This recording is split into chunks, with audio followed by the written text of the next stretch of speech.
नमस्कार, आप सभी का इस प्रोग्राम सब में स्वागत है। आज जो गपशप है उसमें मैं इलाहाबाद का और अजीत भाई भी इलाहाबाद से हैं। और जैसे कि इलाहाबाद में एक बहुत पुरानी संस्था हुआ करती थी, हुआ करती क्या थी, है अभी भी प्रयाग रंगमंच। उसके बहुत ही अच्छे अभिनेता और सभी ग्रुप के साथ काम करने वाले, और उन्होंने डॉक्टर सतपाल सिन्हा जी के साथ डॉक्टर जीवन लाल जी के निर्देशन में अनेक नाटकों में अभिनय किया, जिनका नाम है श्री रामचंद्र गुप्त जी। आज वो हमारे बीच नहीं रहे। उनकी उम्र 83 ईयर्स की थी और वो आकाशवाणी में ए ग्रेड अभिनेता भी रहे। तो हम the dramatic art and design association की तरफ से रामचंद्र गुप्त जी को श्रद्धांजलि अर्पित करते हैं इस प्रोग्राम के तहत। और उनका नाम लेते हुए उन्होंने जो किया इलाहाबाद के लिए, उनको स्मरण करते हुए इस प्रोग्राम की शुरुआत करते हैं। तो जितने लोग भी हमारे साथ हैं उन सबका स्वागत है। सभी को राम राम नमस्कार इस प्रोग्राम गपशप में। और आज हमारे बीच हैं श्री अजीत बहादुर जी। वो इलाहाबाद से हैं और उनके बारे में मैं क्या बोलूं, उनके साथ मैंने उनके निर्देशन में काम किया है। उनका मतलब थिएटर के प्रति जो काम एक अलग तरह का काम है, बड़ी शिद्दत से काम करते हैं। वो एक एक्टर भी हैं, डायरेक्टर भी हैं और साथ में एक्टर ट्रेनर भी हैं, और बहुत अच्छे से एक्टर को ट्रेन करते हैं। मतलब एक बात तो मैं कभी नहीं भूल सकता, जब हम उनके साथ आइलैंड कर रहे थे, तो दिसंबर का महीना होता था और सुबह 5 बजे रिहर्सल होती थी, सुबह 5 बजे। उसमें 3 लोग थे, मैं, अजीत भाई और रंगोली अजीत भाई इस प्ले को डायरेक्ट कर रहे थे। तो मतलब 5 बजे ये होता था कि 5 बजे पहुंचना, हमेशा 1 सेकंड 2 सेकंड में लेट ही होता था। मतलब सेकंडों का हिसाब मांगा जाता था मुझसे कि मतलब आप लेट क्यों सेकंडों में। मतलब वो हमेशा पहले पहुंचे होते थे। मैं पूरी कोशिश करता था कि मैं पहले पहुंच जाऊं, टाइम से पहले रहूं, लेकिन कभी हमेशा 1 सेकंड 2 सेकंड 3 सेकंड लेट ही रहा। तो वो 1-2 सेकंड लेट होना और उनका रेगुलर आके खड़े होना, टाइम दिखाना कि देखो तुम लेट हो, शायद उसने बड़ा प्रभाव डाला, जिसकी वजह से मैं एनएसडी गया और टाइम का कोशिश करता हूं कि टाइम पे रहूं। एक वो है, एक हमारे सचिन तिवारी जी थे जो टाइम का बड़ा ध्यान रखते थे। तो और उन्होंने बहुत अच्छे प्लेस किए, और आप बीएनए पास आउट भी हैं, हमारे सीनियर बीएनए में, और लगातार थिएटर से जुड़े रहे हैं, लगातार थिएटर करते हैं इलाहाबाद में, हर जगह में उन्होंने घूम घूम के रंगमंच किया है। तो चलिए अजीत भाई से मिलते हैं, उनसे बातें करते हैं, उनके बारे में जानते हैं कि काफी समय तो मैं भी नहीं रहा उनके साथ, उनके बारे में भी मुझे नहीं पता। तो उस दौरान उन्होंने किस तरह काम किया उसके बारे में भी जानते हैं। अजीत भैया नमस्कार।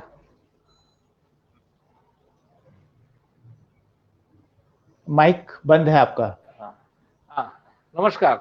और बोलो। नमस्कार। बहुत बढ़िया, आप बताएं आप कैसे हैं। और थैंक बिल्कुल यू ठीक कि मतलब आपने समय निकाला और आप झट से तैयार हो गए कि नहीं। मैं आता हूं गपशप में। मैं लोगों को वही बता रहा था कि अजीत भाई के साथ जो मेरे काम का एक्सपीरियंस रहा वो कमाली था। वो सेकंडों का हिसाब करते थे मुझसे, जब वो आइलैंड कर रहे थे और मैं उसमें एक्टिंग कर रहा था। तो घड़ी लेके दिसंबर के महीने में, मतलब बिल्कुल ठंड भयंकर चल रही है, 5 बजे सुबह रिहर्सल है, और वो कहते थे क्या हुआ, 1 सेकंड क्यों लेट हो। मैं हमेशा 1 सेकंड में लेट रहता था।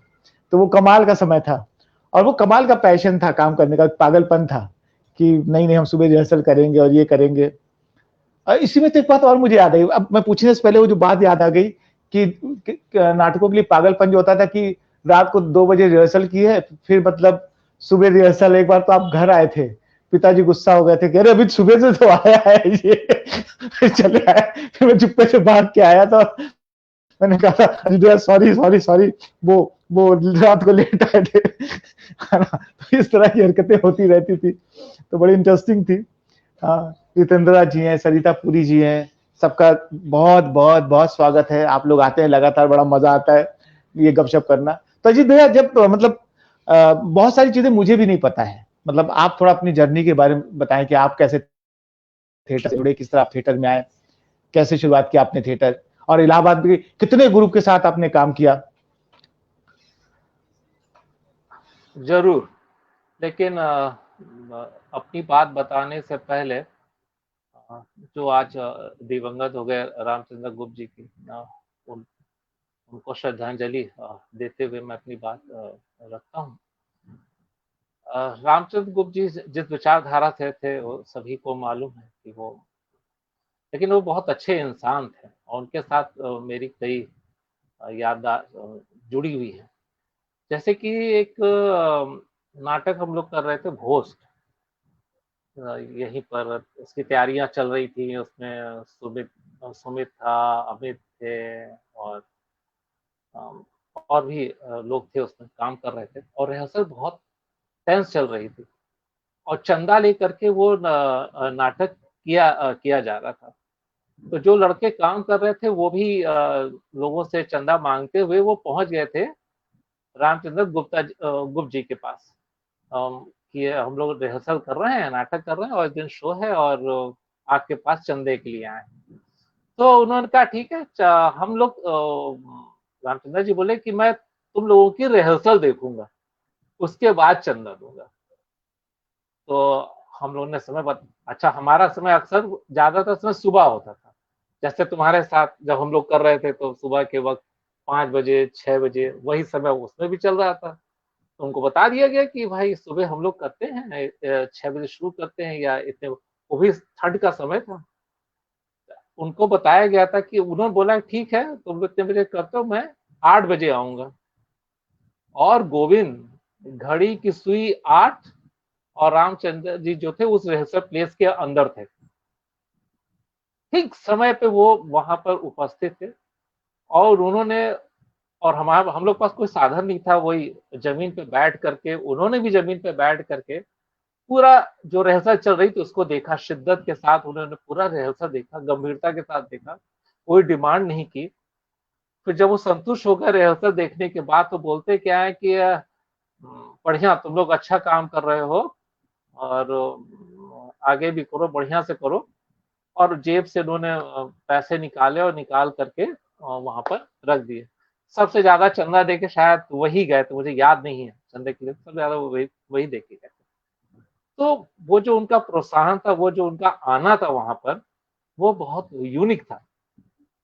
और शहर में जब भी कोई नया गेस्ट आता था या रंगकर्मी बाहर से कोई आ रहे हैं, तो हम लोग खास तौर से जब मेरी ड्यूटी लग जाती थी कि उनको आप रिसीव करिए और लेके जाइए होटल तक या जहाँ ठहरने का स्थान है, और खाना खिलाने का ज्यादातर ये होता था कि वो सत्कार होटल, वो उनका होटल चलता था, सत्कार रेस्टोरेंट था। तो हम वहाँ खिलाने के लिए लोगों को ले जाया करते थे, क्योंकि वहाँ मानते थे भाई खाना उनके यहाँ अच्छा मिल जाएगा, बढ़िया मिल जाएगा, और ठीक से मिल जाएगा। तो ये उनके साथ एक बड़ा अच्छा रिलेशन था। और अभी हमने एक नाटक किया, हम जमीन किया, तो उसमें शिव गुप्ता जी भी आए हुए थे, अपने सीनियर हैं शिव गुप्ता, अभी तो मुंबई में है। तो वो आए, तो ये हुआ कि रामचंद्र गुप्त जी को भी बुलाया जाए, वो आए।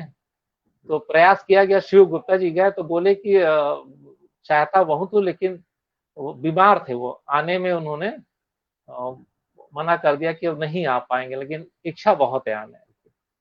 तो हम लोग की भी इच्छा बहुत थी कि वो आए, और पर नहीं आ पाए। और एक प्रयाग रंगमंच, जिसने हिंदी रंगमंच में एक अपना महत्वपूर्ण स्थान बनाया था, और जिसके कर्ता धर्ता सारे लोग थे, वो जिसमें से एक डॉक्टर सदवत सिन्हा जी भी थे, जिन्होंने हिंदी रंगमंच को एक नई दिशा दी थी, और यू टर्न जिसको कहते हैं देना। वो जो नाटक था अंधेर नगरी, चौपट राजा, सत्येंद्र दर्शन का नाटक, उस नाटक उन्होंने नए दृष्टिकोण के साथ उसको खेला था, और उसकी बहुत चर्चा हुई थी। तो उस ग्रुप के ये रामचंद्र गुप्त जी अभिनेता थे। बहुत वो ग्रुप बहुत अनुशासित था और अनुशासन के साथ रहता था, अनुशासन के साथ काम करता था और लोगों के साथ कलेक्शन कर करके अपनी प्रस्तुतियां वो करते थे। काफी अच्छी अच्छी प्रस्तुतियां उस ग्रुप ने की है, बहुत अच्छे अभिनेता अभिनेत्री उस ग्रुप के साथ रहे हैं। तो मैं रामचंद्र गुप्त जी को श्रद्धांजलि देते हुए, उनको याद करते हुए बात को आगे बढ़ाता हूँ। हाँ गोविंद।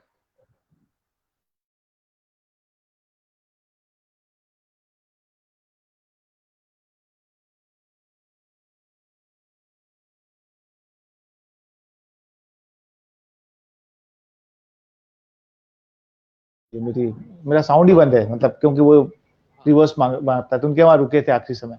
तो मैं कह रहा था आपने बहुत सारे ग्रुप के साथ इलाहाबाद में काम किया, कैसे आप थिएटर में आए, किस तरह से आपका थिएटर में जुड़ना हुआ। उससे पहले राहुल श्रीवास्तव जुड़े, मैं आपको प्रणाम बोल रहे हैं। राहुल कह रहे दद्दा प्रणाम, चरण स्पर्श।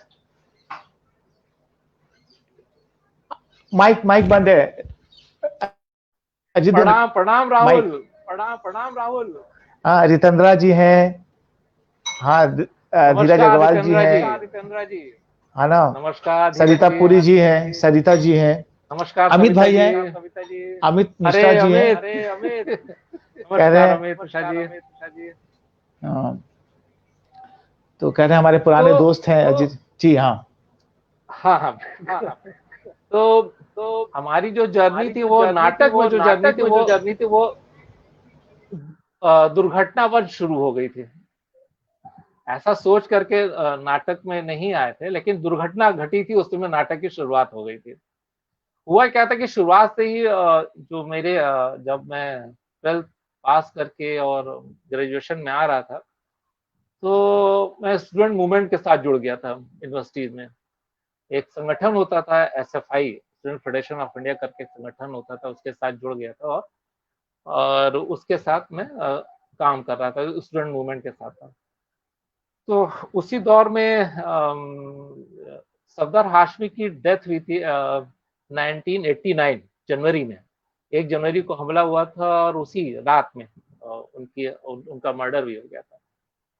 और इलाहाबाद में कुछ वही ग्रुप के लड़के थे, इसमें से एक यमुना राम थे जो कि बिहार से आए हुए थे। उनका पूरा बचपन से लेकर अब तक नाटकों और नुक्कड़ नाटकों में और राजनीतिक नाटकों में उनकी पूरी परवरिश और वो बड़े हुए थे। तो वो उनके दिमाग में खाका था, वो यहाँ पर उनका एडमिशन हुआ था और उल्भास आश्रम में पढ़ते थे वो। तो उन्होंने कहा ग्रुप तैयार करना शुरू किया। जब वो नाटक, वो लोग उस ग्रुप में मैं नहीं था, वो लोग नाटक अपना कर रहे थे और इत्तेफाक से ये हुआ कि एक लड़का वो नहीं आया, ग्रुप में कम पड़ रहा था। तो यमुना राम जी थे, उन्होंने हमसे कहा कि अजीत इसमें आ जाओ, एक क्या कहते हैं रोल है उसको कर लो। हमने कहा नहीं नहीं, हमको नहीं करना, हम जो कर रहे हैं वो ठीक है, हमको नाटक नहीं करना है। कहे कि अजीत प्रॉमिस है, ये क्या कहते हैं बस 2 ही शो कर लेना, वो आ जाएगा फिर वो करेगा, उसके बाद तुम नहीं करना, कोई दिक्कत नहीं। तब तक वो लड़का, तब तक के लिए तुम कर लो।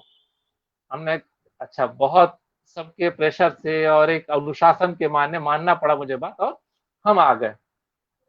और उस नुक्कड़ नाटक को मैंने, वो नाटक था समरथ को नहीं दोष गोसाई और सहमत, उसका जन नाटक दिल्ली का लिखा हुआ, सदर हाशमी का लिखा वो नाटक था। उसको किया गया सोतियाबाग चौराहे पे, उसका पहला शो किया था, जिसमें कि शो किया, फिर उसके बाद वो शुरुआत हो गई। नुक्कड़ नाटक से हमारी शुरुआत हुई थी, वो भी राजनीतिक नुक्कड़ नाटक से। 2 शो के लिए कमिटमेंट था, लेकिन वो 2 शो आज तक खत्म नहीं हुए हैं।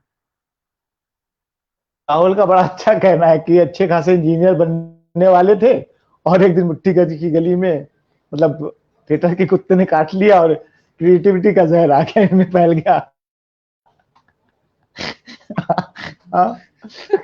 राहुल बहुत काफी अच्छा लिखता भी है वो। राहुल कहानी उन्हीं बहुत बढ़िया लिखते हैं और उनके कटाक्ष शानदार हैं। राहुल के साथ भी घटनाएं हैं, शानदार घटनाएं हैं। जो इंजीनियरिंग का जीत कर रहा है कि इंजीनियर बनते बनते, मैं बहुत औसत स्टूडेंट रहा हूँ, किसी तरीके से पास हो जाता था। और मैथ में तो मैं माशाअल्लाह था कि पैथागोरस प्रमेय थी, पता चला है हाफ ईयरली एग्जाम में पैथागोरस प्रमेय आने वाली है। तो उसको तो प्रूव किया जाता है। तो मैंने क्या किया, उसको रट लिया, और रट के जब एग्जाम देने गया तो आ भी गया, मैंने उसको पूरा लिख डाला। और जब हाफ ईयरली में कॉपी दिखाई गई तो 15 नंबर का था, मुझे 1 नंबर मिला था। तो जो मैथ के टीचर थे, राहुल जानता होगा, वो पांडे जी थे, वो बहुत मारते थे, बहुत पीटते थे। तो हमने जब अपना चेक कर लिया कि नहीं ये बिल्कुल सही लिखा है, बिल्कुल ये सही है, किताब से मिला लिए, लड़कों से मिला लिए कि नहीं अजीत तुम्हारा, तुमने एकदम सही किया है।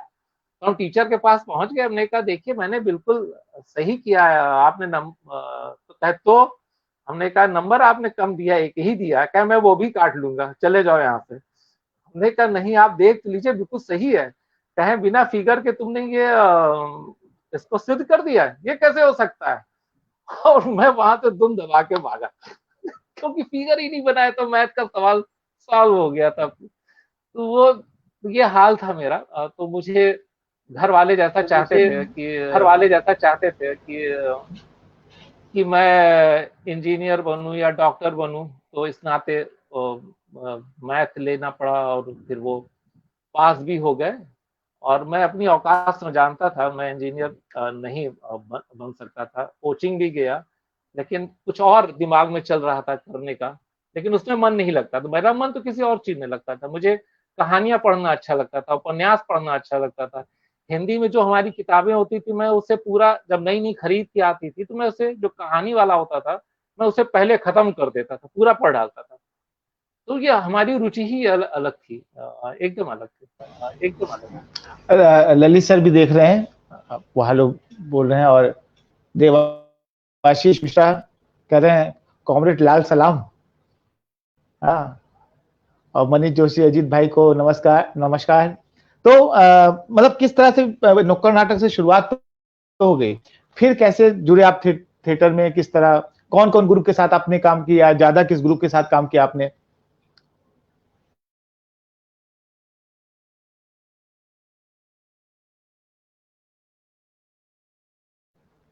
माइक बंद है अजीत भैया, माइक बंद है जी। जन नाट मंच के साथ मेरी शुरुआत हुई, और नाटक करने लगे। और फिर क्या हुआ कि पता चला कि विजयनगरम हॉल में एक नाटक हो रहा है, स्पार्टकस। तो अपने एक कॉमरेड साथी थे, उन्होंने कहा कि चलो अजीत बहुत अच्छा नाटक हो रहा है, तो और देखने चलते हैं। तो हम पहली बार कोई नाटक देखने जा रहे थे, नुक्कड़ के बाद सीधे वो नाटक देखने जा रहे थे, इस तरह का। तो वहां गए विजयनगर, एक तो वो बिल्डिंग देख करके मेरी, और उसके अंदर जब घुसे तो जो माहौल था, एकदम एकदम आप आश्चर्यचकित हो जाइए, इतना सुंदर वो जो माहौल बना। इतना बड़ा सा हॉल, ऊपर से झूमर लटक रहा था, उसमें लाइटें जल रही थी, तीन तरफ दर्शक बैठे हुए थे, सामने एक बड़ा सा तख्ता लगा हुआ था, और बिल्कुल पिन ड्रॉप साइलेंस एकदम था उसमें। और उसमें ये लोग क्या कहते हैं, जो एक्टर थे, तो तुम जानते होगे, गोविंद, विधु खरे का पहला नाटक था, शिव गुप्ता, प्रवीण शेखर, और व्यास, ब्रिजेश व्यास, ये सारे लोग उसमें थे। और नाटक तो शुरू हुआ, नाटक देख रहे थे। नाटक देखने में बहुत अच्छा लग रहा था, बहुत मजा आ रहा था उसको देखने में। और खास तौर से शिव गुप्ता उसमें बटियाटूस का रोल कर रहे थे। तो शिव गुप्ता के उसमें जो आता मुझे रटा हुआ बोलते थे, अब बड़े अंदाज से बोलते थे, उनका पैर लंगड़ाते हुए, कि साली को 2 दिनार में खरीदा था। वो संवाद जो था एकदम जहन में एकदम बस गया था, जो बोलने का तरीका था, जैसे लग रहा था सच में वो बेचने और खरीदने ही आए हैं। मतलब वो बहुत प्रभाव छोड़ा था। वारेनिया का रोल विधु खरे बहुत ही सुंदर, शानदार तरीके से करे। पूरा नाटक हो गया, लेकिन नाटक मुझे समझ में नहीं आया था कि नाटक हुआ क्या है, इसमें कहानी क्या थी। तो फिर उसके बाद बाहर कामरेड साथी निकले, हमने कहा कि नाटक तो बहुत बढ़िया लगा, अच्छा लगा, कहानी क्या थी हमको समझ में नहीं आया। फिर उन्होंने हमको बताया कि वो क्या था, कैसी कहानी थी, कौन थे गुलाम। तो फिर उसके बाद मैंने वो किताब पढ़ी थी, स्पार्टकस, जो नाटक था, आदि विद्रोही, अमृत राय जी ने उसका अनुवाद किया था, उसको मैंने पढ़ा था। तब मेरे दिमाग में एक नाटक को लेकर के एक छवि बनी कि अच्छा ऐसा भी होता है काम। पहली बार देख रहा था इस तरह का नाटक। और उसके बाद उसी दौरान कैंपस थिएटर सचिन तिवारी जी ने और नाटक कर रहे थे, रामेश्वर प्रेम का नाटक था क्या कहते हैं, संज्ञा पुत्र। संज्ञा पुत्र, और उनको आर्टिस्टों की जरूरत थी। तो जो लोग उनके यहाँ काम कर रहे थे, ये अपने जावेद वक्त भाई, यहाँ क्या कहते हैं, बिशप वाले जावेद वक्त भाई, कंपनी बाग के सामने जो स्कूल है, तो वो थे, और वो आए ऑफिस, कहे कि हम सारे लोग कर रहे थे, कहे कि चलो तुम लोग को यूनिवर्सिटी के प्रोफेसर सचिन तिवारी जी, उनको जरूरत है आर्टिस्टों की, तुम लोग चलो और नाटक करो। तो फिर हम, सचिन तिवारी थे, लोग जान के बारे में पता होता किया कि नहीं भाई अच्छे आदमी, बढ़िया आदमी है, परमिशन मिल गई। और उनके साथ नाटक करने के लिए हम लोग चले। तो ड्रामेटिक हॉल के पास रिहर्सल होती थी यूनिवर्सिटी में, तो उसके अंदर रिहर्सल हो रही थी। पहला वो नाटक था मंच में जिसमें हम लोग गए थे। और रिहर्सल एकदम सचिन तिवारी आके बैठते, एकदम अलग सा रौब उनका, फ्रेंच कट दाढ़ी और हाथ में सिगरेट। और अनिंदो उसमें उनके असिस्टेंट हुआ करते थे। तो वो आ गए और नाटक शुरू हो गया, रिहर्सल शुरू हुई। उसी में अपनी हीरोइन पहली बार आ रही थी, प्रतिमा वर्मा जी।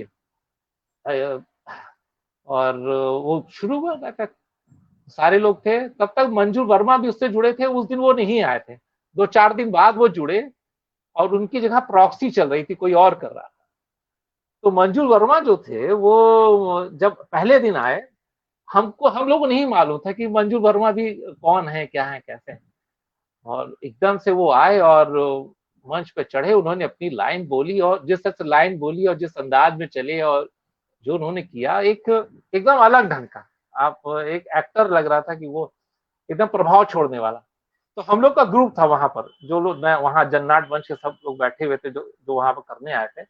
जो हम लोग में सीनियर था, के त्रिपाठी करके एक लड़का था, वो बोला, कहता है क्या, हमने कहा यार अच्छा तो बहुत लग रहा है ये जो आदमी कर रहा है, बहुत बढ़िया कर रहा है। तो के बोले, यार अजीत, मानो ना मानो, ये आदमी कहीं से सीखा हुआ लग रहा है। हमने कहा नहीं, बढ़िया कर रहा है। अच्छा, तो जब वो उन्होंने अपना रिहर्सल कर लिया, तो बाद में परिचय हुआ तो कि मंजू वर्मा जी हैं, तो उनके बारे में पता है कि वो कहीं से प्रशिक्षित हैं, एनएसडी पास आउट हैं। तो हम एनएसडी के बारे में बिल्कुल नहीं जानते थे। एनएसडी भी कोई एक जगह है। एक एक्टर से सीधे इंट्रोड्यूस हो रहे थे, जिसने मंजू वर्मा ने काफी प्रभाव छोड़ा था। और वो नाटक हुआ एनसीजेडसीसी के मंच में, पहली बार वो वहां पर वो नाटक हुआ। इस तरह से सचिन दा के ग्रुप के साथ नाटक करने का अवसर मिला। उसमें मुझे एक रोल मिला था, मैं आता था लेकर के ढोलक, तबला लेके आता था, उसमें काम किया। लेकिन मजा आया था, इतने बड़े मंच में, इतने बड़े लाइटों के बीच में करना, अच्छी जाना। अच्छा, इस तरह का भी नाटक होता है। एक नाटक हम जन्नाट मंच में कर रहे थे, जहां पर ये आलम था कि जब हम लोग गाना गाते थे, है लाल हमारा परचम, तो हम लोग का गाने की जो शुरुआत होती थी वो 17वें सुर से होती थी। तो जो घर का, ऑफिस का, जो मकान का जो मालिक था, वो बेचारा, वो बुजुर्ग आदमी तो बाहर निकल, अकेले रहते थे, तो बेचारे बाहर निकल के बैठे रहते थे। तो हम लोग बाहर जब जाने में पूछा, उनका अंकल बाहर क्यों बैठे हैं आप? तो क्या नहीं, जब तुम लोग जाओगे तब तो घर के अंदर घुसेंगे। हम लोग एकदम 17वें सुर से गाते थे, है लाल हमारा परचम, परचम है हमारा लाल। एक वो था, और वहां से सीधे एक इस तरह का थिएटर, एकदम अलग उसमें करना। तो एकदम वो उसने एक प्रभाव छोड़ा मन में काम के प्रति, अच्छा ऐसा भी काम हो सकता है। उसी के 91 में क्या नाम है, ये भौमिक दादा की कार्यशाला लगी, उसकी नाटक की कार्यशाला। तो वो भौमिक दादा के साथ फिर उस कार्यशाला में हम गए, जुड़े। जो साथी लोग थे, अजीत तुम्हें जाना चाहिए, ट्रेनिंग लेना चाहिए, बहुत अच्छे से वहां पर ट्रेनिंग मिलेगी, वो बहुत बढ़िया है। तो दादा की कार्यशाला में ज्वाइन किया, और वो 15 दिन कार्यशाला, बहुत अच्छी कार्यशाला थी, बढ़िया हुई। पहले लगा अच्छा ट्रेनिंग भी होती है, अच्छा इसमें इस तरह से चीजें होती हैं, एक्सरसाइज करना पड़ता है, ये सब होता है। ये पहली बार धीरे धीरे करके इंट्रोड्यूस हो रहा था। मैं कोई एक बार में मुझे जानकारी नहीं मिल रही थी, धीरे धीरे करके चीजें पता चल रही थी। तो सबसे लंबा दौर मतलब बहुत ज्यादा समानांतर इंटीमेट थिएटर फिर उनके साथ जुड़ाव हो गया। समानांतर इंटीमेट थिएटर और जननाट्य मंच के साथ लगातार काम करता रहा। बिल्कुल सुषमा दी आपको हेलो बोल रही हैं। सुषमा दी भी हैं, सुमन नमस्कार भाई हैं, सुषमा जी। जी और नमस्कार सुषमा जी। और डॉक्टर हिमांशु द्विवेदी जी बोल रहे हैं, दादा प्रणाम। प्रणाम प्रणाम हिमांशु। प्रणाम हिमांशु। हाँ, तो मतलब भौमिकदा के साथ आपने बहुत समय काम किया, तो कैसे क्या प्रोसेस होता था वो वहां पे? आपने एक प्ले जो हमें भी याद है कि वो प्ले कोई नहीं भूल पाता जिसने देखा होगा, कोर्ट मार्शल, उसमें जो आपने रोल किया था वो इतना अद्भुत था कि जिसने देखा होगा उसको आज भी नहीं भूला होगा, कि वो कमाल ही होता था, वो जो आखिरी के पल होते थे। तो मैं चाहूंगा थोड़ा सा उनके बारे में आप थोड़ा सा शेयर। मनीष भाई भी हैं, मनीष जोशी जी। ओ मनीष जोशी, क्या मेरा हेलो प्रणाम भी बोल कैसे दो हो दादा मनीष? को। प्रणाम प्रणाम जी, प्रणाम। तो दादा उसके जी, तो उसके बारे में थोड़ा सा शेयर करें कि दादा के साथ बहुत लंबा काम किया, कैसे किया, और उस नाटक के बारे में, स्पेशली कोर्ट मार्शल के बारे में, कि वो आपके इतने करीब कैसे था, कि वो क्या तैयारी की थी आपने एक्टिंग के लिए उसके? भौमिक दादा काफी विस्तृत काम करते थे, और सबसे अच्छी बात ये थी भौमिक दादा लगातार काम करते थे। एक उनके अंदर सबसे बेहतरीन चीज है, लगातार कुछ न कुछ वो करते रहते हैं। दूसरा ये था कि वो लोगों से चंदा लेकर के और पैसे इकट्ठा करके, विज्ञापन से, चीजों से इकट्ठा करके, कोशिश करके वो नाटक करते थे। और अपने, मैं इसका गवाह हूँ, मतलब उस दौरान जब वो अपने नौकरी भी करते थे, और जहां तक मेरा अनुमान है वो अपनी तनख्वाह में से भी बहुत बड़ा हिस्सा वो यहाँ पर नाटक में, ग्रुप में लगाते थे और करते थे। और बहुत ही मतलब सुबह के वक्त एक्सरसाइज करना, मतलब फिजिकल एक्सरसाइज बहुत होती थी। ध्यान, योग, योग का भी इंट्रोडक्शन हो चुका था। और स्क्रिप्ट्स पढ़ना, उसका मॉड्यूलेशन, उसको लेकर के काफी हर नाटकों का भौमिक दादा के साथ मैं तो कहता हूँ उनके साथ अगर कोई प्रोडक्शन हो तो उनका स्पार्टकस जो नाटक है वो बहुत ही, तुमने अभी कोर्ट मार्शल का नाम लिया, लेकिन मेरी शुरुआत और नाटकों से हो रही है वहां पर भौमिक दादा के साथ। उसमें से एक स्पार्टकस है, काफी मेहनत वाला नाटक है। आप उसमें सीखते हैं, आपके अंदर कल्पनाएं और बिंब बनते हैं, क्योंकि आपको बॉडी और शरीर से सब कुछ खेलना होता है। आपको बताना वो है खड़िया का घेरा है दादा का, बहुत ही सुंदर नाटक है, जिसमें एज ए एक्टर काम करने का आपको मौका मिलता है, आप काम करते हैं। तो ये जो प्रोसेस था दादा का, लगातार चीजें पढ़ना और करते रहना उनके साथ जुड़ते जुड़ते, तो एक कमिटमेंट था। और समय के बड़े पक्के थे दादा, और अगर सुबह 7 बजे है तो 7 बजे वो आते थे वहां पर। और वो काम, उसके पहले दादा काफी शहर के अंदर, मैं उनके जुड़ने से पहले शहर के अंदर काफी वो नाम उनका हो चुका था, शोहरत उनकी हो चुकी थी। वो यहाँ पर उन्होंने यूनिवर्सिटी के साथ मिल करके 1982 में 82 शायद, भौमिक दादा इसको दुरुस्त करेंगे, वो उन्होंने नाटक किया था, ये ऑकेशन खड़िया का घेरा नाटक किया था, जो कि बहुत हिट हुआ था, लोगों को बहुत रोमांचित किया था। और उसी के वास्ते दादा का उसी दौरान एक ग्रुप होता था दस्ता इलाहाबाद में, जो पॉलिटिकल नाटक करता था और आम जनता का नाटक करता था। बहुत बढ़िया वो लोग काम कर रहे थे लोगों के बीच में, आम जनता के बीच में। तो वो ग्रुप खत्म हो गया और भौमिक दादा लगातार यूनिवर्सिटी के साथ जुड़ते वहां पर उसके कैंपस में।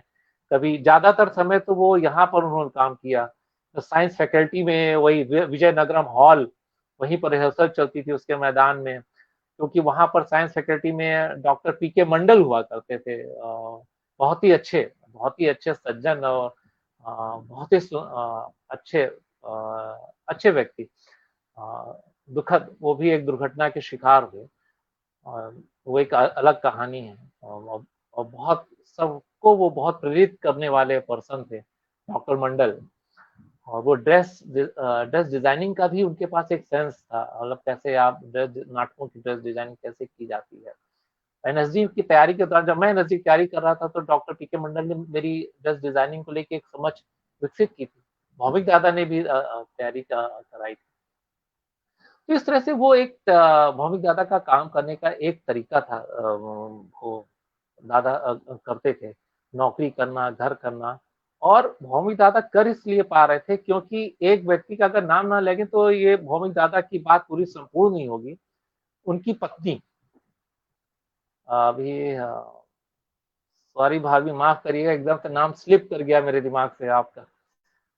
भाभी जो थी भौमिक दादा की पत्नी, वो बहुत घर पूरा वो संभालती थी। और जो नाटक के कॉस्ट्यूम और सारी चीजें वो बहुत व्यवस्थित ढंग से रखना और चीजों करना, फिर मांगने पे उसको देना। तो ये एक कोऑर्डिनेशन था दादा और भाभी का वहां पर होना, और बहुत ही शानदार। इसलिए वो एक डेवलपमेंट हुआ। और उसी दौरान एक बहुत ही अच्छे व्यक्ति से मुलाकात हुई। वो भी बहुत डिसिप्लिन आदमी थे, लेकिन शहर में मैं उनको बचपन से जान रहा था। जब मैं 5th में पढ़ता था तो उनका नाम पेपर में पढ़ता, मैं पेपर 2nd स्टैंडर्ड से पढ़ रहा हूँ। तो पेपर में जो अमृत प्रभात पेपर होता था, उसमें फोटो निकलती थी। उस फोटो के नीचे एक नाम, पहले फोटोग्राफर का नाम होता था, इसने फोटो खींची है। तो कैप्शन होता, तो उसमें फोटो बाय लिखा हुआ था SK यादव। तो वो नाम मेरे दिमाग में वहां से तभी से भर गया था। और वो बहुत सुंदर फोटोग्राफ होती थी। SK यादव से पहली मुलाकात दादा के यहाँ हुई। बहुत अच्छे अच्छे व्यक्ति, बहुत सुंदर व्यक्ति। अब वो आते थे दादा के फोटोग्राफी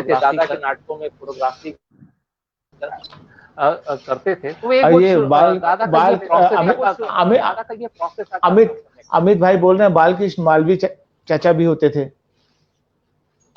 एकदम सही, एकदम सही, एकदम सही, बिल्कुल। अभी मैं आ रहा हूँ, उसी ओर आ रहा हूँ। और जहाँ मेरी एक और ट्रेनिंग हुई। अभी एक जन्नाट मंच की ट्रेनिंग हुई, दूसरी ट्रेनिंग क्या नाम है, भौमिक दादा सूरी। एक तीसरे व्यक्ति हमें मिल रहे हैं, राम कपूर जी, स्वर्गीय राम कपूर जी, जिनकी सत्ता होती थी चौपाल। उन्होंने चौपाल बना रखा था। और उनकी एक दुकान होती थी परिधान करके, सिविल लाइन में, वो आज भी है। उनकी अब डेथ हो चुकी है। वो एनएसजी 2nd बैच के पास आउट थे राम कपूर जी। और वो थे क्या कहते हैं, दक्षिणपंथी जिसको आप कह सकते हैं, या उनको सपोर्ट करने वाले वो थे। लेकिन क्या नाटक की बारीकी और सीखने का, मतलब जो वो होता है, नाटक एक प्रशिक्षित आदमी के पास में जा रहा था, वो कैसे बताते थे चीजों को, कैसे मॉड्यूलेशन होता है नाटकों का, स्क्रिप्ट कैसे पढ़ी जाती है ना। वो जो टेक्निकल जो चीजें थी, नाटक में म्यूजिक क्या होता है, नाटक को कैसे देखा जाता है, देखने की समझ, ये स्वर्गीय राम कपूर जी ने बहुत अच्छे से विकसित की थी।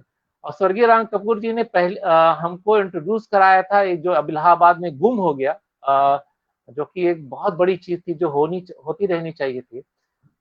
ये हम लोग की भी इसमें दोष है। मतलब वो सारे लोग, जो लोग भी हैं, इलाहाबाद नाटसंघ होता था, जो कि शॉर्ट प्ले कंपटीशन कराता था। और उसमें सारे देश, राम कपूर जी की खासियत और है ना, पहले एनएसडीएम थे, जो 5 लोग निकले थे। राइट, हाँ। तो वो जो थे क्या कहते हैं, राम कपूर जी हमको लेके गए थे शॉर्ट प्ले कंपटीशन दिखाने, जिसमें कि पूरे देश भर से टीमें आती थी। और उस दौरान पता चला पूरे देश में क्या काम चल रहा है, कैसे कैसे ग्रुप काम कर रहे हैं, कैसे वो पैसे इकट्ठा करके वहां तक क्या कहते हैं उसमें भाग लेने आते थे। जो उसके कोऑर्डिनेटर थे वीरेंद्र जी, कैसे वो दिन रात जुटे रहते थे उस व्यवस्था में। वो जो कैंप फायर चलता था, जो रंग यात्रा निकलती थी, है ना, वो सब यूनिक था। हिस्ट्री था लेकिन यूनिक था। चीजों को देखने और जानने का एक मतलब समझ। उसी दौरान राम कपूर ने मेरी नाटक देखने की तरीके को विकसित किया, समझ। वो जाते थे, वहां हॉल खाली हो जाता था, वो बैठे रहते थे, नाटक देखते रहते थे। हमने कहा क्या सर नाटक समझ इतने अच्छे नाटक नहीं है, चलिए। कह नहीं, खराब नाटक भी देखना चाहिए कि खराब क्या होता है, तभी तो अच्छा बनेगा। इनको देख कौन देखेगा, हम नहीं देखेंगे तो सीखेगा कैसे हम लोग। तो हम लोग वो फिर बैठ करके बताते थे कि इसमें क्या खराब है, क्या अच्छा हो सकता था, किया जा सकता था, कैसे दर्शक इसमें जुड़ सकते थे। तो उनके साथ मेरी एक अलग तरह की ट्रेनिंग चल रही थी। मतलब एक तरह मान लो एक तरीका स्कूली ट्रेनिंग चल रही थी, प्रोसेस टू प्रोसेस, कभी कुछ उनके साथ चल रहा था। उन्होंने एक नाटक तैयार किया था, राम कपूर जी ने, काफी लंबी रिहर्सल चली थी, एक था गधा और फल्लादाद खां। और उसी कुछ दिनों बाद उसी नाटक को तैयार किया था बालकृष्ण मालवीय जी ने भी, एक था गधा और फल्लादाद खां। और दोनों ही नाटक जो तैयार हुए थे, एक नाटक हुआ था एनसीजेडसीसी में हुआ था, बालकृष्ण मालवीय जी का नाटक, एक था गदा फल्लादाद खां, उन्होंने तैयार किया था। एक नाटक हुआ था जो राम कपूर जी ने तैयार किया था, ये प्रयाग संगीत समिति हुआ था। राम कपूर जी के नाटक में पूरा ताम झाम सब कुछ एक जो एक प्रशिक्षित आदमी के उसमें दिखता है, लाइट भी, ड्रेस भी, प्रॉपर म्यूजिक भी, सब कुछ था उनमें, सारे कुछ था, अभिनय भी था। और उधर एक बालकृष्ण मालवीय जी का नाटक था जो कि बहुत ही सिंपलिसिटी में है, और जो बात है नाटक की वो कहने में वो, अब मैं जब उसका उस दौरान तो नहीं कर पा रहा था, लेकिन अब मैं सोचता हूँ जो बालकृष्ण मालवीय जी ने जो नाटक किया था, क्या कहते हैं, एक था गदा फला था दाता था, जिसमें कि बसु मालवीय थे, यश मालवीय थे उसके अंदर, और बाकी लोग मुझे नहीं याद आ रहे, वो लोगों ने काम किया था। बसु तो अब रहे नहीं, लेकिन बहुत सुंदर नाटक किया था, बहुत ही सिंपलिसिटी में और बहुत ही अच्छे से मंच का उपयोग करते हुए। अब मैं उसका जब इस वक्त में बैठा हुआ हूँ तो बहुत बेहतरीन वो नाटक। तब मैंने बालकृष्ण मालवीय जी को जाना था उस दौरान, और शरण बल्ली श्रीवास्तव को भी कैसे भूल सकते हैं, उनका लंबी टांग नाटक था जिसको मैंने देखा था। काम करने का बालकृष्ण मालवीय जी के साथ भी अवसर नहीं मिला, देखने का अवसर मिला, उनसे बात करने का अवसर मिला, और शरण बल्ली जी के साथ बात करने का अवसर मिला, उनको देखने का अवसर मिला, सुनने का अवसर मिला। तो बहुत साधारण से लोग थे, लेकिन प्रतिभा के बहुत धनी लोग थे, और जैसा मान सम्मान उनको मिलना चाहिए था, विभूतियों को शायद हम लोग नहीं दे पाए। नहीं नहीं, बिल्कुल सही बात है। वो एक दौर था जब इतने सारे लोग हुआ करते थे एक साथ, मतलब इलाहाबाद के अपनी एक अलग ही ख्याति थी, कितने सारे नाम होते थे जिनके नाम से जाना जाता था। तो अजीब है वो बात रहेगी कि मतलब कोर्ट मार्शल में जो आपने रोल किया था कि वो हाँ अच्छा बिल्कुल, अमित भाई तो खोज खोज के नाम बता रहे हैं आज कि अमित भाई को बिल्कुल बुलाना इलाहाबाद के बारे में। वृष कुमार मित्तल जी थे, उनका भी मतलब चर्च लेन में सचिन रहते दा थे ब्रिज पर मित्तल जी। चर्च लेन में रहते थे ब्रिज हाँ पर। हाँ, मतलब सचिन दा बगल में होते थे, फिर मित्तल जी हाँ, होते सचिन दा थे, फिर बगल भौमिक पीछे, दा होते थे, हाँ सारे, सचिन दा बगल पीछे, है ना। हाँ हाँ, तो सब परिमल लोग दादा, अगल बगल ही होते थे। परिमल दा, पर, परिमल दा। हाँ हाँ, वो तो ये बड़ा अच्छा तो ही समय था, मतलब जब सारे लोग हुआ करते थे, परिमल बिल्कुल, दा, मित्तल जी। हाँ बिल्कुल, और मैं सबके यहाँ जाता था, सबके साथ में मेरा वो था, सीखने का मेरा खूब मुलाकात थी, सबसे बातचीत थी हमारी। राम कपूर जी के साथ बड़ी शानदार घटना है कि एक डायरेक्टर कैसे हर समय अपने नाटक में खोया रहता है। वो जब ये एक था गधा नाटक कर रहे थे, ये मैंने सीखा उनसे, बहुत ही संवेदनशील पर्सन थे। और जब नाटक तैयार कर रहे थे, जो उसमें कोतवाल का रोल कर रहे थे, वो एक डॉक्टर थे, और बहुत अच्छे इंसान थे, लूकरगंज में ही रहते थे। और एक साल तक वो हम लोग साथ रहे, लेकिन दुर्भाग्यवश उनका एक बीमारी में उनकी, वो डॉक्टर साहब की डेथ हो गई। अब कोतवाल ने इतने दिन लंबा रिहर्सल किया था, वो चला गया, डेथ हो गई। राम कपूर जी है बड़े परेशान हो गए कि अब क्या होगा, तो फिर से ट्रेनिंग का प्रोसेस था, लंबा चलता। तो फिर हम लोग कोतवाल जो अपने गुजर गए, उनकी शव यात्रा में हम लोग गए और लेकर रसूलाबाद घाट पहुंचे, और उनके परिवार के लोग दाह संस्कार की तैयारी कर रहे थे, और मैं राम कपूर जी के साथ खड़ा हुआ था, उनके बगल में शोक में था, वो सारी बातें याद कर रहा था डॉक्टर साहब के बारे में। तब तक में राम कपूर जी की आवाज मेरे कान में पड़ती, वो कहते हैं कि अजीत। मैंने कहा जी सर। कहें वो देख रहे हो? किसको सर? कहें वो देखो, वो जो खाकी पैंट पहने हुए हैं, लंबे तगड़े से हैं, गोरे से, घनी मूछ वाले। हमने कहा हाँ हाँ हाँ, देख रहा हूँ। ये बताइए कोतवाल के लिए कैसे रहेंगे। अब वहां एक कोतवाल की जा रहा, उसकी अंतिम विदाई हो रही है, और ये निर्देशक जो है दूसरे कोतवाल को ढूंढ रहे हैं। ये कोतवाल मतलब कैसे रहेंगे। अब एकदम से मेरा एकदम तो नहीं, ये क्या मतलब यहाँ मतलब हम एकदम दूसरे उसमें थे, और ये ये थे उसमें भी, लेकिन ये कोतवाल ढूंढने लगे वहां पर। तो एकदम से और फिर उसके बाद उनसे वो मिल लिए, और बाद में वो उनको कोतवाल बना लिए अपने नाटक।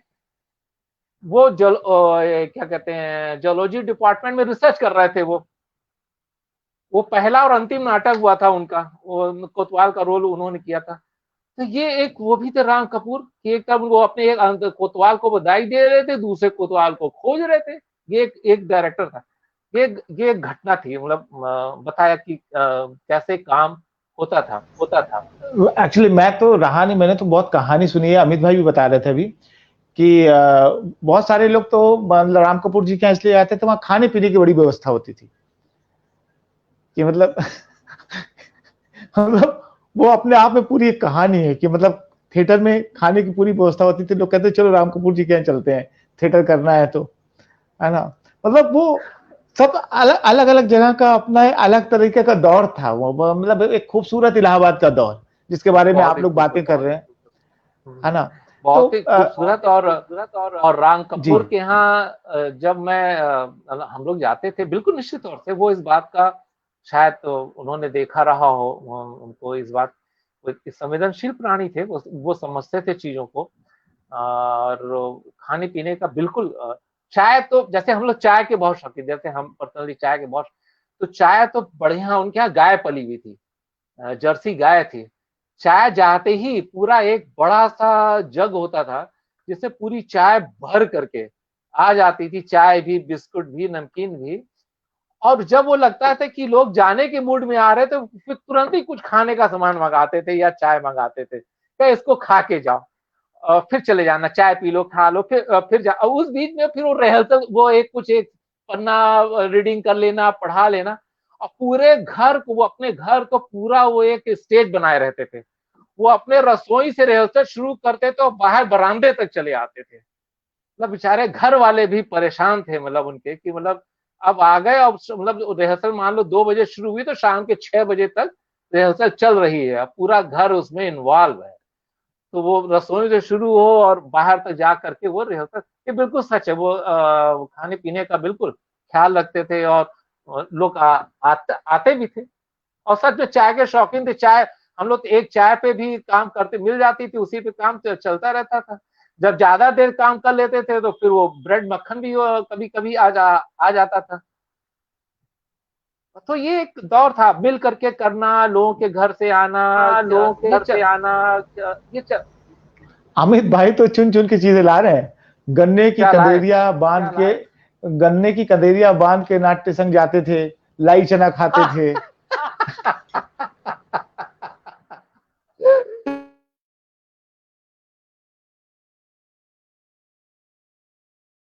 हाँ जी, तो आवाज आवाज आवाज आवाज, माइक माइक बंद हो गया, माइक बंद हो गया। हाँ जी हाँ, उनके पास सब बिल्कुल सही कह रहा है कि उनके साथ वो जब नाटक जाते थे सब लिए रहते थे, वो अपने पास रखे रहते थे। और हम नहीं जानते थे, क्या कहते हैं, जब तक मैं उनसे जुड़ा हूं तब मैं, पिस्ता क्या होता है मुझे नहीं मालूम था भाई। बहुत ही लोअर क्लास फैमिली का था मैं। वो पिताजी की बहुत मामूली सी आय थी, तो पिस्ता क्या जानेंगे उसमें हम। वो पिस्ता का पाउडर लेके चलते थे अपने जेब में। और वो क्या है का पाउडर जो बड़ी खुशबू, केसर, सॉरी केसर, केसर, पिस्ता नहीं, केसर, केसर का पाउडर लेके चलते थे। और वो क्या करते थे, चाय जब आती थी तो चाय में वो केसर डालते थे, और हम लोग के भी चाय के देखो बहुत अच्छा स्वाद हो जाएगा, तो डाल देते थे केसर। तो उसको वाकई उसको पीने, उसकी खुशबू एकदम अलग होती थी। तो अमित बिल्कुल सही कह रहा है, वो अपने साथ ले, अरे उनके साथ अच्छी ये होता था, आप उनके दुकान पहुंच जाइए तो बात करने लगते थे, बात बताने लगते थे, ट्रेनिंग देने लगते थे। अच्छा जी, मैं ये सब बातों के साथ साथ ये तो ये सारी तो एक बात है कि मतलब क्या माहौल होता था उस समय इलाहाबाद का।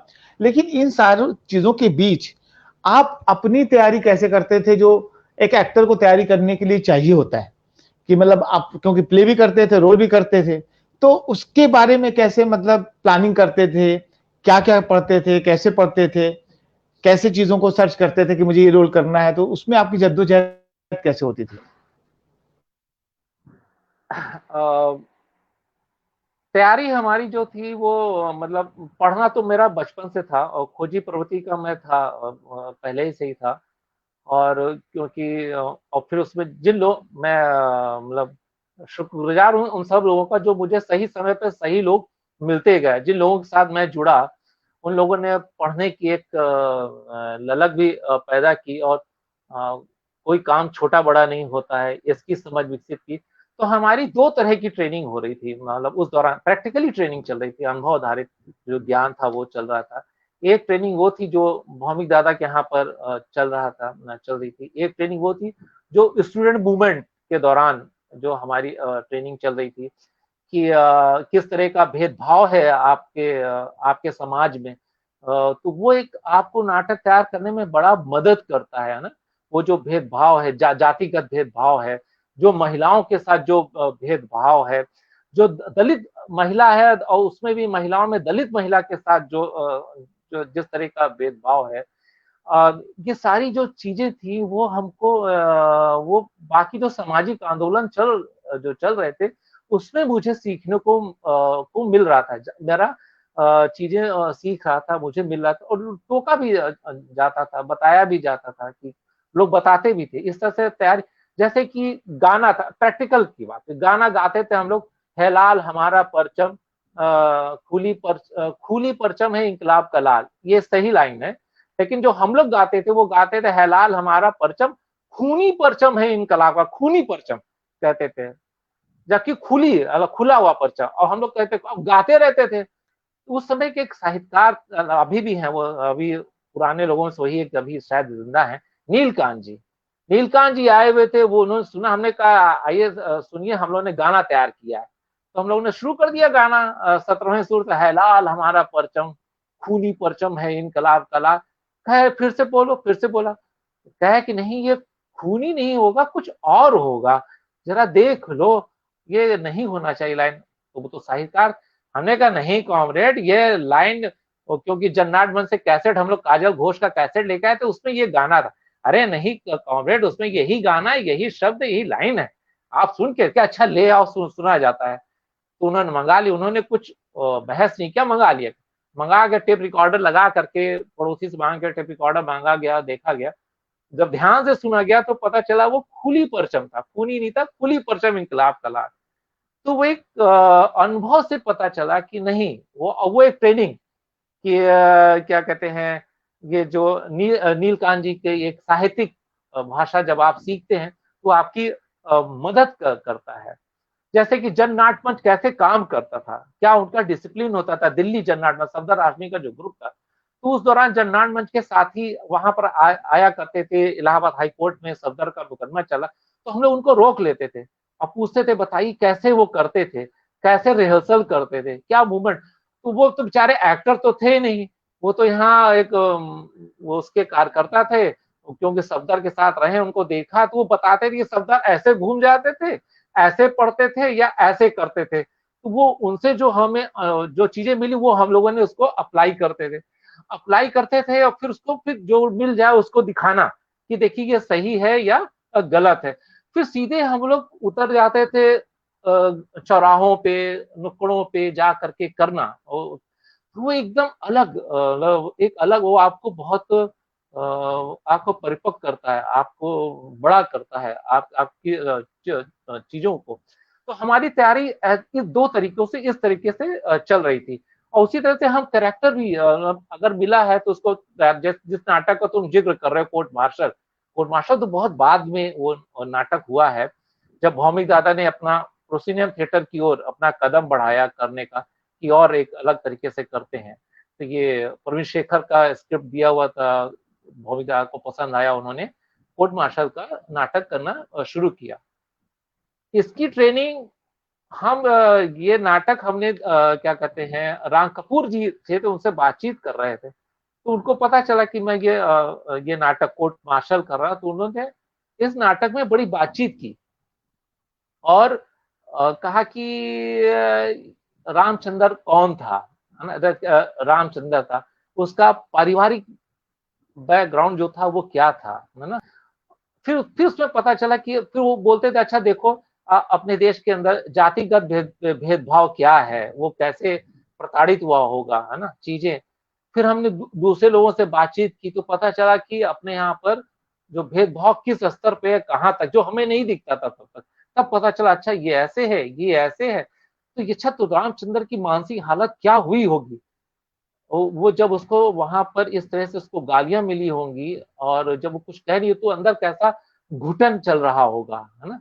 क्या तो हर दिन वो फील करते करते करते तो वो जो एक फीलिंग जो गई है जिस दिन मुझे मतलब लगता था कि कहीं मेरे साथ अगर घड़ गया तो क्या कैसे, वो तो जी गया रामचंद्र, उसने लड़ाई लड़ी, हमारे साथ होगा तो हम क्या, जो और में ढेर सारे रामचंद्र हैं आज भी हैं, उनके साथ क्या हालात होंगे। तो वो जो रिलेट करते थे उन चीजों को अपनी आम जिंदगी से उससे तो मिल जाता था और इस तरह से वो तैयार होता था, वो ऐतिहासिक हो गया, वो तैयार हो गया और हो गया। मैं आगे जाने से पहले सुषमा दी ने एक प्रश्न एक बात बताई कि अजीत बहादुर जी ने थिएटर में फिजिकल ट्रेनिंग का रोल भी समन्वय संस्थान के साथ किया है। फिजिकल ट्रेनिंग शायद आपने सिखाया है या क्या किया है समन्वय के साथ?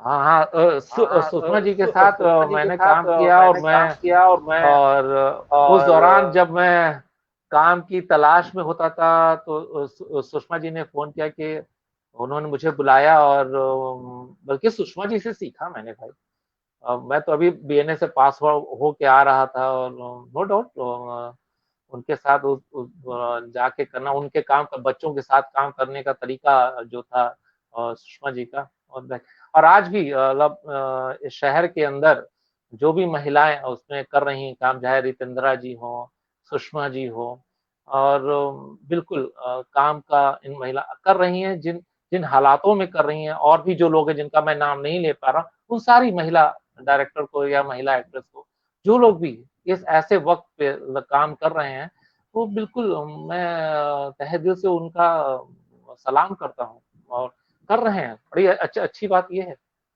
नहीं बिल्कुल दादा, मैंने भी दीदी के साथ काम किया है। तब दीदी ने एक दिन फोटो भी भेजी कि कितना छोटा था जब बच्चों के साथ वो काम करती थी, तो उसमें मैंने भी रोल किया है, बहुत सीखा है हमने भी। अच्छा दादा, इतना सारा कुछ था इलाहाबाद में, इतनी सारी गतिविधियां थी, इतना सारा थिएटर था, उसके बावजूद फिर बीएनए की जरूरत कैसे पड़ी? बीएनए जाना कैसे हुआ?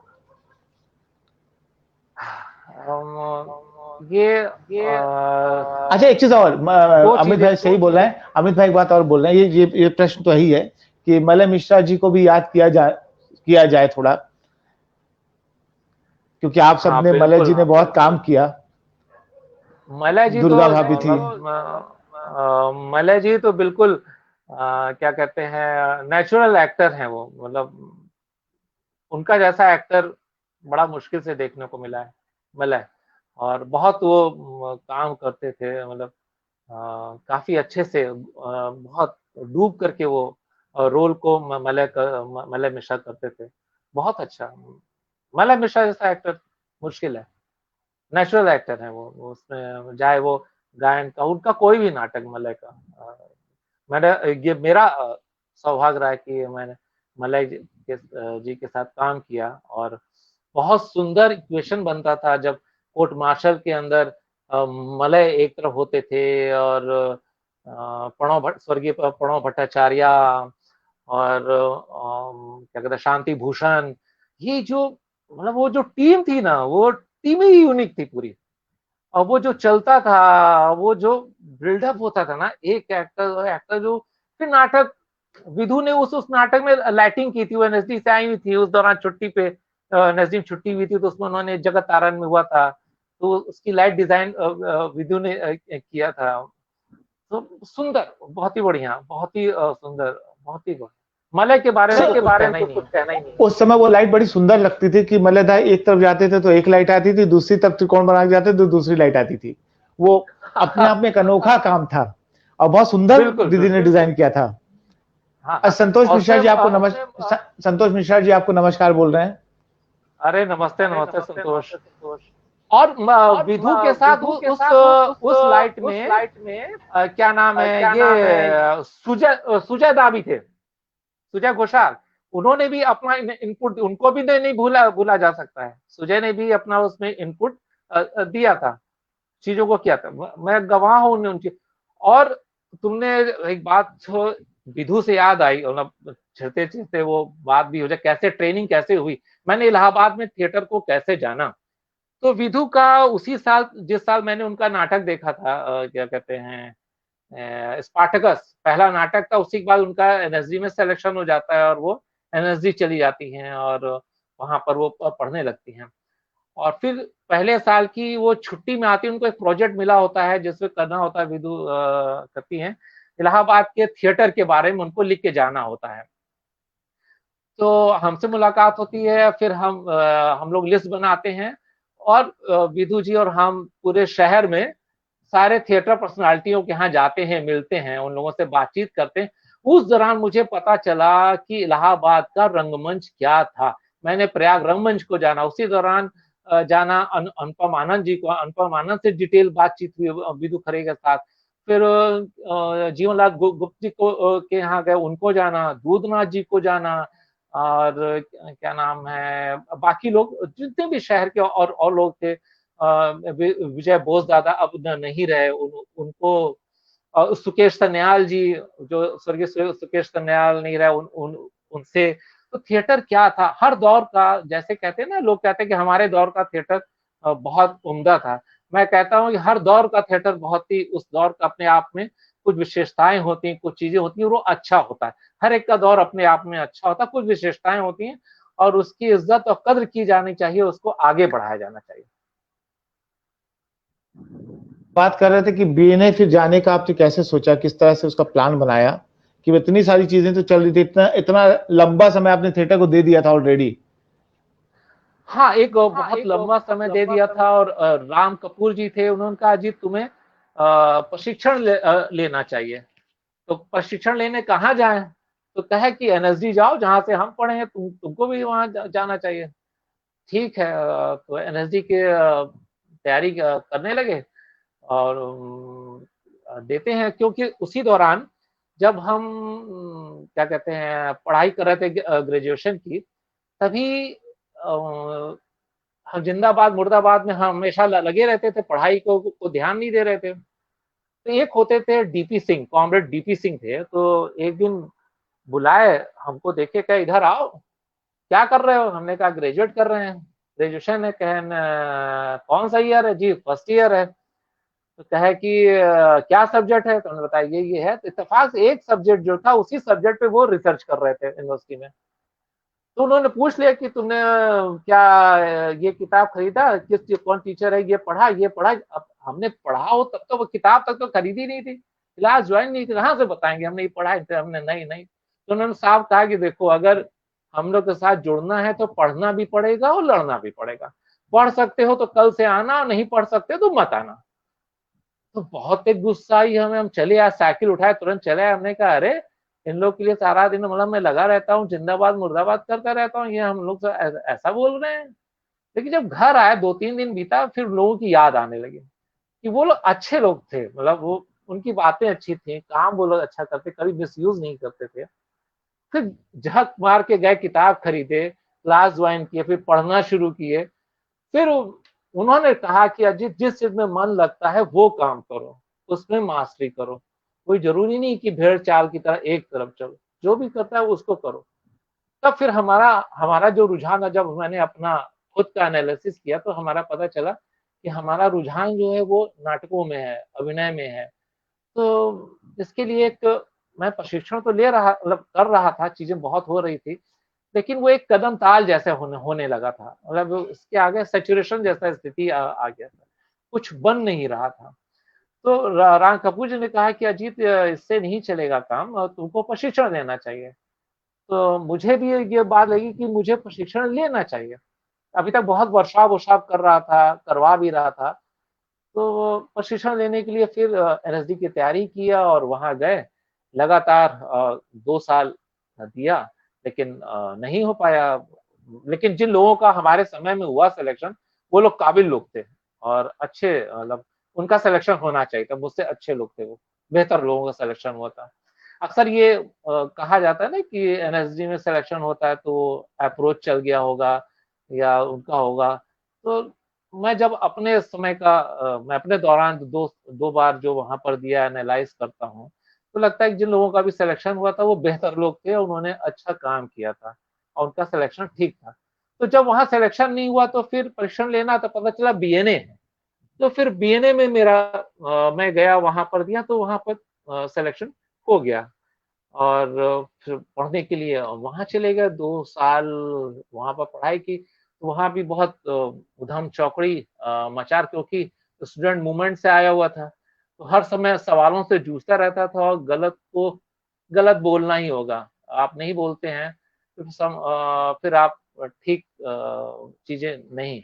तो वहाँ भी यही हुआ, वहाँ पर स्कॉलरशिप को लेके, बीएनए के अंदर स्कॉलरशिप को लेकर के और पढ़ाई को लेकर के, टीचर्स को लेकर के एक मूवमेंट छेड़ दिया हमने वहाँ पर एक।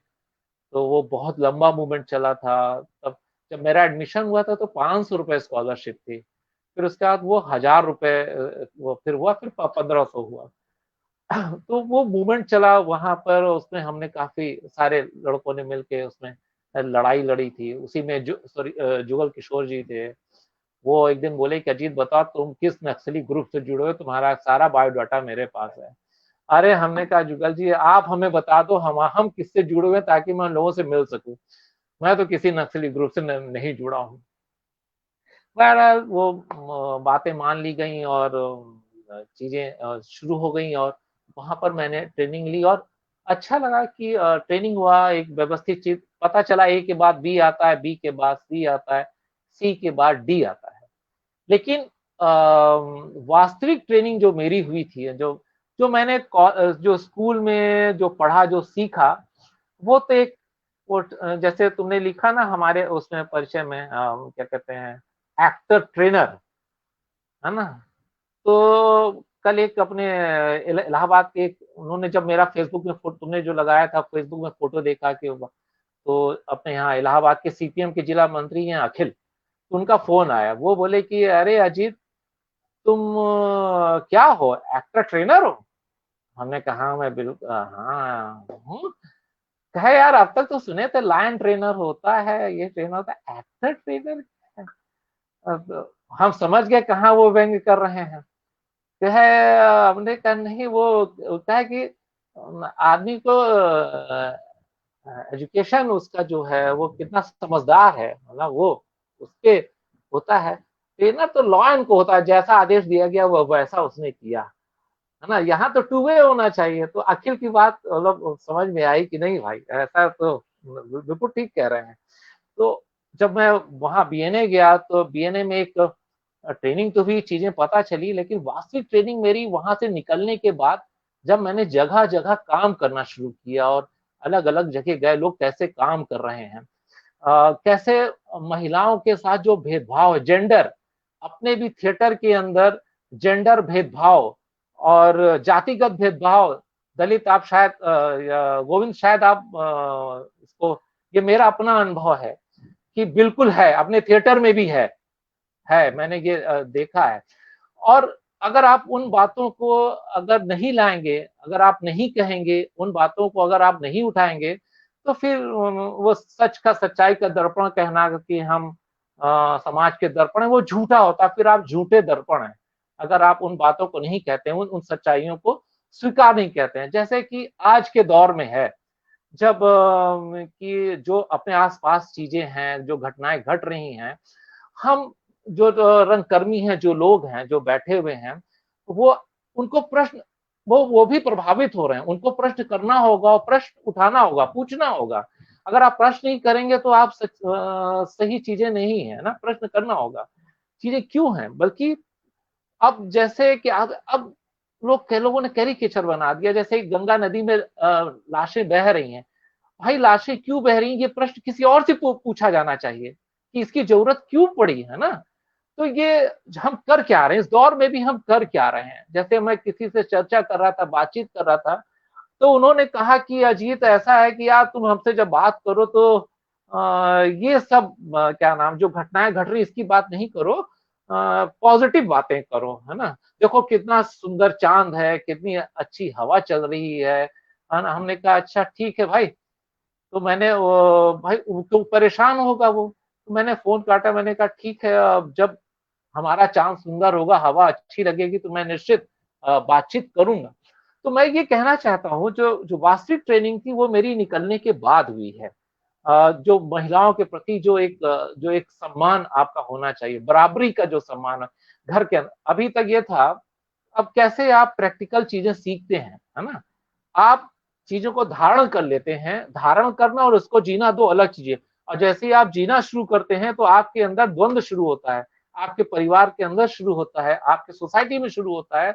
आप एक कटघरे में खड़े किए जाते हैं जब आप इस तरह के कदम उठाते हैं, चीजों को आप करते हैं।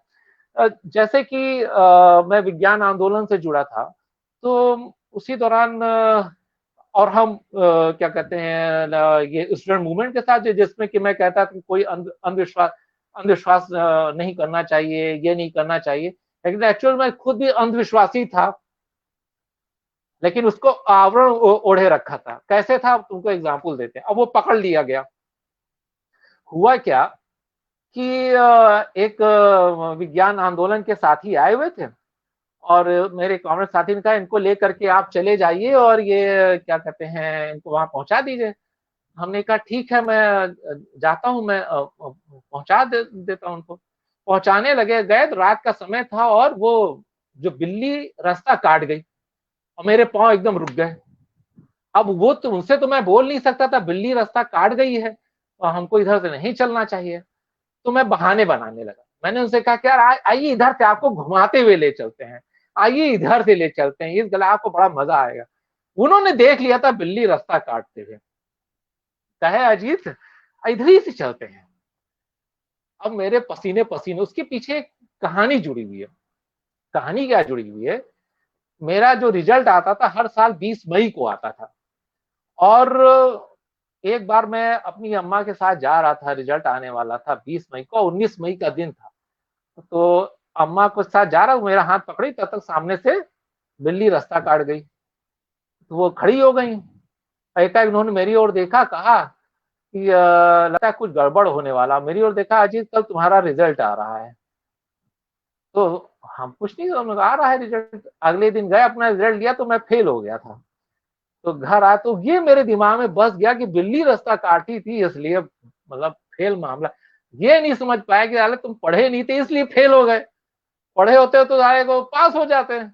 लेकिन ये वैज्ञानिक ढंग से बात ना बता के दिमाग में ये बैठ गया बिल्ली ने रास्ता काटा था इसलिए फेल हो गया। तो उस दिन जो साथी थे जिनके को मैं पहुंचाने जा रहा था विज्ञान आंदोलन के, उन्होंने कहा अजीत मैंने देख लिया बिल्ली ने रास्ता काटा, तुम्हें आज इधर से पार होना पड़ेगा, कुछ नहीं होगा, चलो आगे तुम पार होगे, पीछे हम पार होंगे। मैं कुछ नहीं कर सकता था, वो पसीने पसीने में हो गया और मुझे पार होना पड़ा।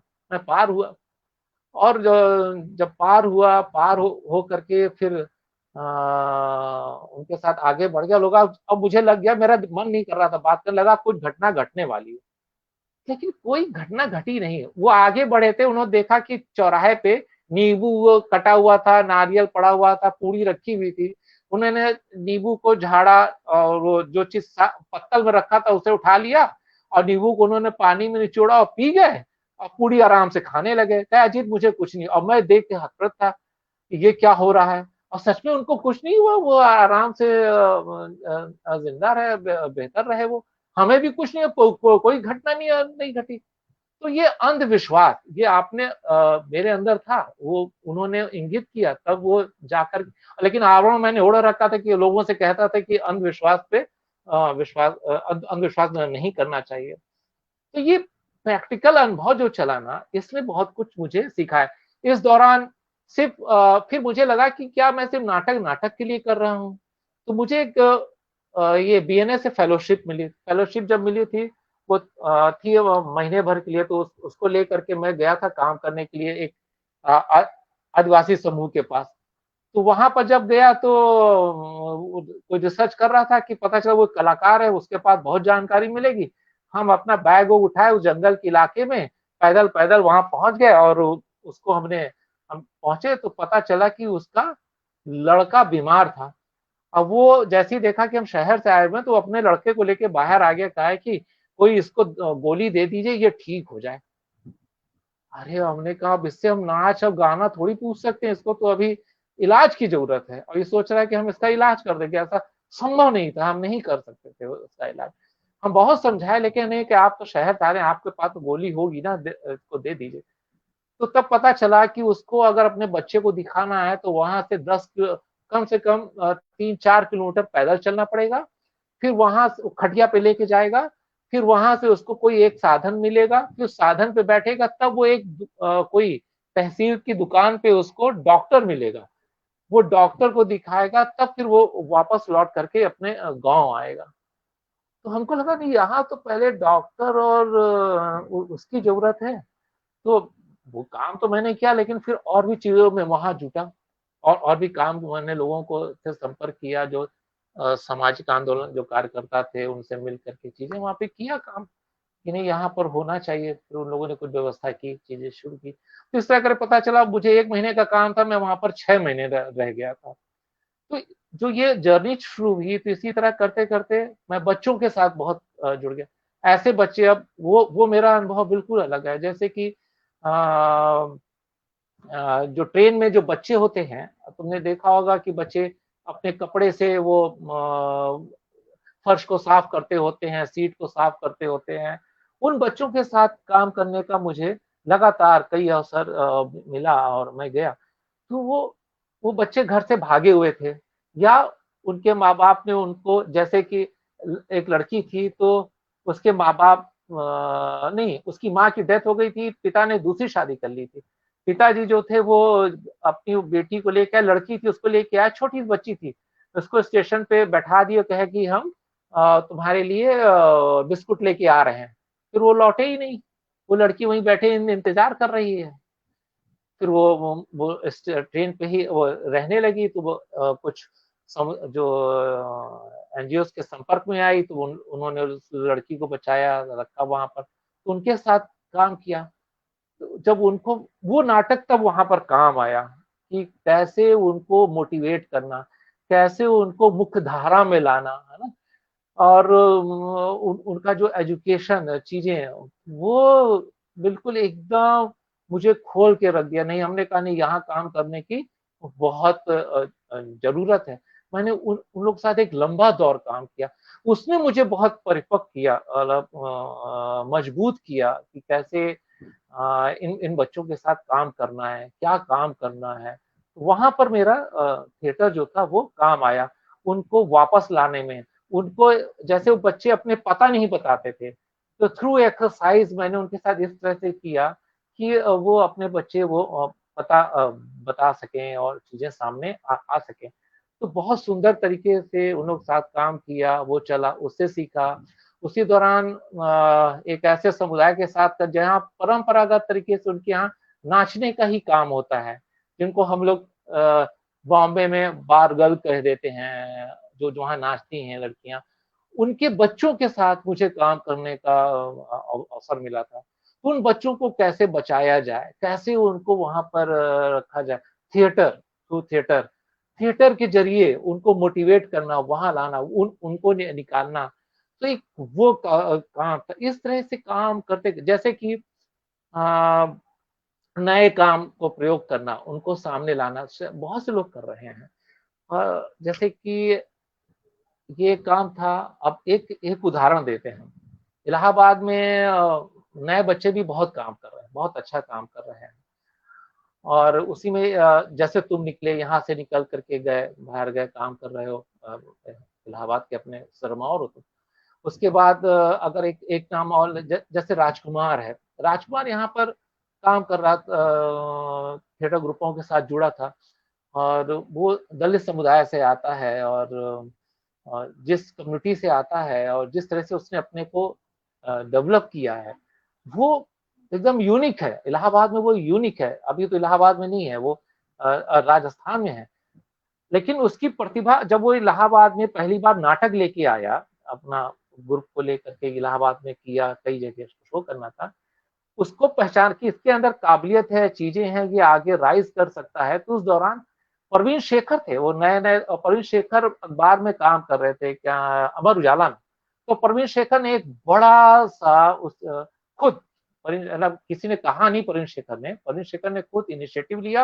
राजकुमार के कोई उस समय कोई जानता उनता नहीं था, एक अदना सा डायरेक्टर लेके आया था, काम देके प्रवीण शेखर प्रभावित हुआ था। उसके पूरे एक तरफ का पेपर का पीछे का नेशनल, उसका एक कॉलम बड़ा सा राजकुमार का पूरा इंटरव्यू था।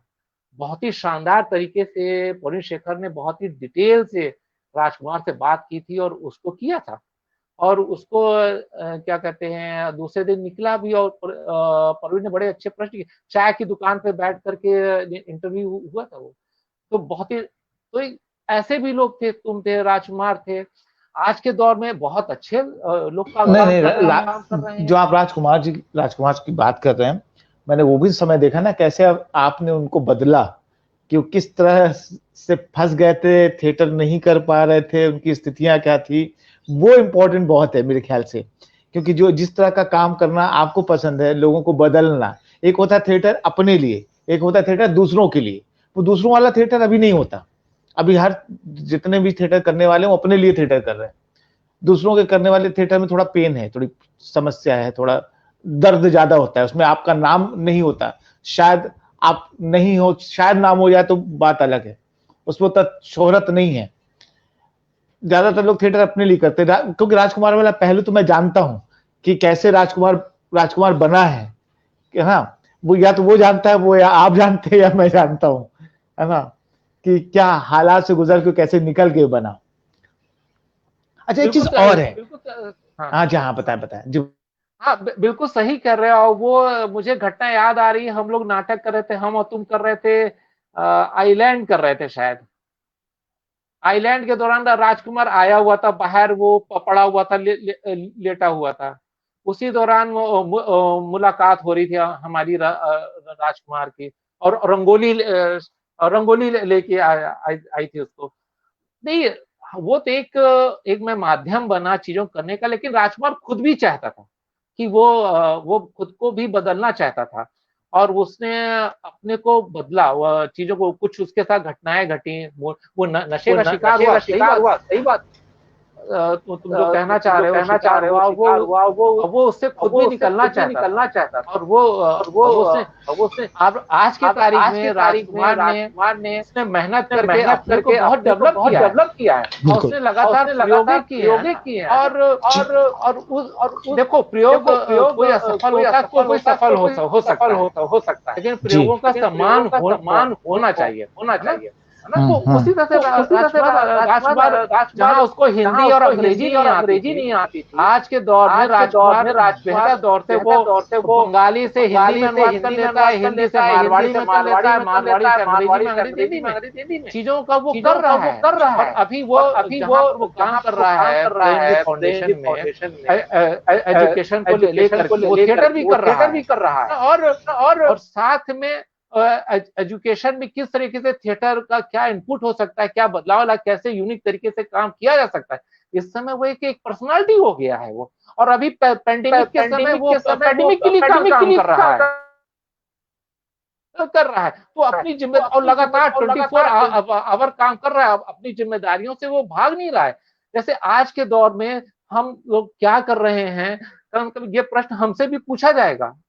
चांद बाद में खूबसूरत होगा, पहले जो है उस पर प्रश्न तो उठाओ, कौन है इसका जिम्मेदार, आप उठाइए। तो हम खुद क्या कर रहे हैं, ये जरूर, ये बहुत इंपॉर्टेंट है, हम खुद क्या कर रहे हैं अब अपने काम के थ्रू, अपने, ये ज्यादा इंपॉर्टेंट है। और ये इस पे गौर करना चाहिए, बिल्कुल। और और जैसे नए लोगों में, मैं अभी रिहर्सल कर रहा था, क्या कहते हैं, ये अभी मैंने नाटक किया, अभी तो स्लिप कर गया है। मैंने नाटक किया, उसमें जो नए लड़के आए थे जो काम कर रहे थे, वो अभी भी काम कर रहे हैं सब अपनी अपनी जगहों पे। बहुत ही माइंड अप्रोच उनका, मतलब शानदार चीजें उनको जानकारी है, वो करना चाहते हैं। अगर उनको मंच मिलेगा, सही जगह मिलेगी, तो वो निश्चित तौर से आगे बढ़ेंगे। संवेदनशील है, मतलब उसमें एक, अब उनको मंच मिलना ही मिलना चाहिए, उनको एक रास्ता मिलना चाहिए, उनको पता चलना चाहिए। और जब आपसे वो ज्यादा काबिल है तो आप स्वीकार कर रहे हैं, हाँ वो हमसे काबिल है। आज के दौर में मैं बिल्कुल कहता हूँ कि राजकुमार के अंदर जो क्वालिटीज और चीजें आई हैं, वो हमसे बेहतर आई हैं। उसके पास ज्यादा ज्ञान जानकारी है, इसको स्वीकार करने में कोई दिक्कत नहीं है। अगर गोविंद के पास लाइट डिजाइन के बारे में हमसे ज्यादा जानकारी है भाई, स्वीकार कर लीजिए, क्या क्या दिक्कत है। हम सीनियर होने के नाते, सिर्फ इसलिए हम सीनियर हैं और उनको हम उनकी योग्यता और क्षमताओं को हम उस वो नहीं दें, वो ठीक नहीं है। उसी तरीके से जो अभी लड़के आए थे, गोविंद, बहुत ही शानदार लड़के हैं वो। उसमें से एक रवि है, अमित, इतना अगर उसको ट्रेनिंग, एक लड़का अमित है ना, अगर उसको ट्रेनिंग मिल जाए, अगर वो कहीं चला जाए, तो बहुत ही बेहतर दुनिया का सेट डिजाइनर हो सकता है।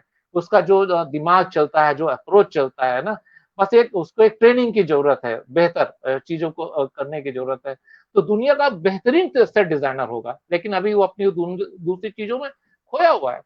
और ये लड़के प्रश्न उठा रहे हैं। अभी रोम के अंदर, थिएटर के अंदर आप जल्दी प्रश्न नहीं उठा सकते हैं, आप अक्सर डर जाते हैं, है ना। तो कि कहीं हमको काम ना मिले या ना मिले। अब तुमको हम बता रहे हैं कि यहाँ जब लोग रिहर्सल कर रहे थे, एक लड़की थी सनीरा, वो भी कर रही थी। तो हम खास तौर से बहुत जेंडर और इंस्टीट्यूट का बड़ा ख्याल रखते हैं कि कोई गलती ना होने पाए। तो संजना ने ये बात उठाई, कहा कि देखिए आप लोग हमको एक लड़की होने के खातिर आप काम नहीं सौंप रहे हैं, बाकी सबको तो काम सौंपा जा रहा है, मुझे नहीं सौंपा जा रहा है। तो मुझे कहा भाई ऐसा होना नहीं चाहिए, अगर ऐसा हुआ है तो ये गलत हुआ है ना, ये माफी मांग लीजिए। और फिर माफी मांगा मैंने, लेकिन ये मुझसे ये गलती हुई है, मैंने सीधे सीधे उस एक्ट्रेस से माफी मांगी, उसका नाम संजना है। मैंने माफी सारे ग्रुप से मांगा। तो ये जो पावर है, मतलब प्रश्न पूछने वाली जो नए लोगों में है, जो उनका जो विजुअल है, जो सोचने का तरीका है, सिद्धार्थ है लड़का, वो सोचता है बहुत बढ़िया है। और भी लड़के हैं, सचिन, उसने साउंड पे एक लड़का है सचिन, अभी वो सागर में जो यूनिवर्सिटी है वहां से वो पढ़ रहा है, बहुत अच्छी उसकी साउंड की समझ है, बहुत बढ़िया वो चीजें कर रहा है। तो ये है, हर दौर में लोग होते हैं, हर दौर में अपने आप में एक गोल्डन एरा होता है, लोग होते हैं और उनको। अजित भाई, जैसे जो जो आप बातें कह रहे हैं, क्योंकि हमेशा कहते हैं ना, थिएटर विचारों को जब तक संप्रेषित न करे तो थिएटर का क्या मतलब। तो आप तो मतलब लेफ्ट में भी, लेफ्ट के साथ भी काम किया, राइट के भी साथ काम किया, दोनों विचारों के साथ काम किया। तो इन विचारों ने किस तरह का थिएटर बनाया, किस तरह का थिएटर आपके अंदर आया? अभी आप कैसे सोचते हैं थिएटर के बारे में, जब दोनों विचारों के साथ काम करके आप निकले हैं या काम किया है, तो अभी आपके विचार कैसे हैं थिएटर को लेके? बिल्कुल, ये बहुत अच्छा प्रश्न आया है। मैंने दोनों लोगों के साथ काम किया है। वो सीखने के पर्पज से काम किया था। क्या नाम है, राम राम कपूर या बाकी जो राइट। लेकिन अगर आप तुम व्यक्तिगत मेरा रुझान कहोगे, तो निश्चित तौर से मेरा रुझान लेफ्ट विंग की ओर है। इसमें मुझे कहने में कोई ऐतराज नहीं है। हाँ, मैं लेफ्ट को देखता हूँ, पढ़ता हूँ, मुझे लगता है कि अगर बदलाव हो सकता है, इससे लेकर डिबेट है मेरी। डिबेट मेरी अपनी पत्नी से भी है। पत्नी मेरी मध्यम मार्गी है, वो सीधे उसने मेरे पे हम सोचते हैं कि हम जेंडर फ्री हो गए हैं, लेकिन उसने प्रश्न उठाया कि नहीं तुम जेंडर फ्री नहीं हो, तुम्हारे अंदर यही एक कमी है। मुझे तो गौर क्या, हाँ है भाई है। चीजें फिर तो उसको दुरुस्त किया गया, चीजें बेहतर की गई। तो ये लगता है कि जो दोनों में अच्छी चीजें हैं, चाहे वो लेफ्ट हो या जो राइट हो। राइट में अगर कुछ अच्छी चीजें हैं तो उसको लेने में कोई दिक्कत नहीं है ना। आप उसको लीजिए और काम करिए, और जो आपको बढ़ा सकता है। आखिर काम हम लोग किस लिए कर रहे हैं, वो एक बेहतर समाज के लिए, बेहतर दुनिया के लिए, जहाँ पर चीजों को बेहतर किया जा सके हर फील्ड में। हर चीज उसी के लिए तो काम कर रहे हैं ना। तो वो होना चाहिए, अगर मिल सकता तो दोनों को लेकर के आप बेहतर कर सकते हैं तो करिए, क्या दिक्कत है? आप आप लेकिन सुनने का मादा जरूर रखिए, किसी को आप ये कह के खारिज नहीं कर सकते हैं कि वो राइट विंग का है या वो लेफ्ट विंग का है। आपको सुनना पड़ेगा उसकी बात, वो है क्या, है ना, आपको स्पेस देनी पड़ेगी। जैसे कि हम घटना बताते हैं कि जब स्टूडेंट के दौरान था, तो मैं अक्सर भिड़ जाया करता था जो लोग राइट विंग थे, और बहुत एस्टीम स्तर पे भिड़ जाया करता था कि नहीं, मंदिर में मंदिर है तो क्या हुआ, तो उसमें उसमें चप्पल भी पहन के जाएंगे तो क्या दिक्कत है, लेकिन भगवान थोड़ी होते हैं। लेकिन फिर जो हमारे जो टीचर थे, उन्होंने जो फिलोसफर थे, उन्होंने कहा नहीं, अगर तुम अपने सामने वाले को बातचीत का मौका नहीं दोगे, उसको स्पेस नहीं दोगे, तो वो और कट्टर बन जाएगा, तब तो समाज के लिए और घातक होगा। तो कम से कम इतनी तो गुंजाइश रखो कि दोनों लोग बातचीत कर सको, और वो चीजों को तुमसे शेयर कर सके, तुम उससे शेयर कर सको। तो ये बात फिर समझ में आएगी, नहीं भाई, आपको वो देना पड़ेगा। तुम जरा कंटिन्यू करो, मेरा डेटा जो है वो खत्म हो रहा है गोविंद, मैं दूसरा डेटा लगाता हूँ, 2 मिनट लगेगा, जब तक खत्म होता तब तक मैं अपनी बात जारी रखता हूँ। तो ये जो क्या कहते हैं, एक दूसरे को सम्मान देने वाला वो होना चाहिए। फिर हमने इस पे अपना शुरू किया, मतलब इस पे काम करना शुरू किया। और तुमको पता है, मेरा एक साथी है विवेक, वो स्वामी कहलाएगा, तो वो आरएसएस का था, कैडर था, बाद में छोड़ा, आ गया वो। और उसने मेरी फीस जमा की थी, ला करके मुझे उसने रसीद दे दिया। लेकिन हम दोनों एक कर गए क्या गोविंद? हेलो? हेलो? कटे नहीं है लेकिन आवाज, नहीं नहीं कटे नहीं लेकिन आवाज क्लियर नहीं है, वो आप चेंज कर लीजिए। क्योंकि जैसे अजीत भाई से मैंने प्रश्न किया, वो बहुत जरूरी प्रश्न है कि थिएटर में विचार का होना बहुत जरूरी है। और उन्होंने मतलब लेफ्ट विंग के साथ राइट विंग के साथ दोनों विचारों के साथ काम किया। तो कहते हैं ना कि मतलब कोई तो विचार होना चाहिए, मतलब जब आप प्रोडक्शन बनाते हैं, नाटक करते हैं, तो उसमें आपका विचार दिखना बहुत जरूरी कि आप कैसे सोचते हैं, क्योंकि बिना सोच के तो कुछ चीजों का अस्तित्व ही नहीं। तो सोच होना जरूरी है। तो उसी पे ये बातें थी कि मतलब अजीत भाई ने बहुत काम किया, ट्रेनिंग के बाद काम किया, अभी भी लगातार वो काम कर रहे हैं। उनका अपना काम करने का एक अलग तरीका है, वो अलग तरह से अपनी सोच के साथ, अपने विचार के साथ जो उनको ठीक लगता है उसके साथ लगातार काम कर रहे हैं। यहाँ तक कि हिमाचल में मंडी है, वहाँ भी जाते हैं, लोगों को पढ़ाते हैं।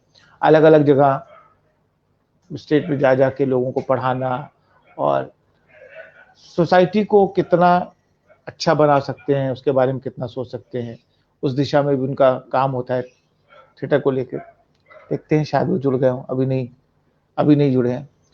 तो हमने भी साथ में एक प्ले किया था आयरलैंड, और काफ़ी समय जिद्दा के साथ रहा मैं, हमें भी काफ़ी कुछ सीखने का मौका मिला उनसे कि क्या उनके अप्रोच है, कैसे काम करने का तरीका है, कि कैसे मतलब चीज़ों में हमें सोचना है कि हमें करना है तो हमें लगना है, चीज़ें अपने आप बनती चली जाती हैं। जब हम सोचते हैं कि हमें करना है और लगना है और जुटना है, वो होना बहुत ज़रूरी है। अभी क्या होता है, हम सब जितने भी थिएटर के लोग हैं, सब अलग-अलग करके सोचते हैं, इसलिए हमारी दिशा डिसाइड नहीं हो पाती है। तो बहुत ज़रूरी है। शायद अभी नहीं, वो लिंक करने की कोशिश कर रहे हैं।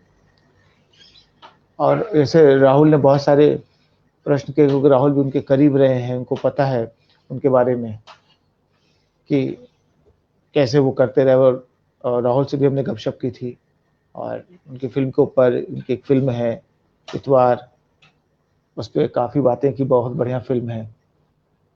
और आप सभी का बहुत-बहुत स्वागत है कि आप लोग आते हैं, देखते हैं, हमारा भी उत्साह बढ़ता है और अच्छा लगता है कि कुछ विचार थिएटर का, अलग-अलग लोगों का विचार हम समझें, जानें कि लोग कैसे सोचते हैं, किस तरह का थिएटर हो रहा है, किस तरह से दुनिया के हर जगह में लोग काम कर रहे हैं। तो वही मकसद है कि हम लोगों से जुड़ें। अभी घर में बंद हैं, लेकिन घर में बंद होकर भी हम लोगों के विचार को तो जान ही सकते हैं, समझ सकते हैं कि वो किस तरह से थिएटर करते रहे, किस तरह का थिएटर वो सोचते हैं, किस तरह का होना चाहिए उसके बारे में। अभी नहीं जुड़ पाए हैं हमसे। हाँ दादा आ गए।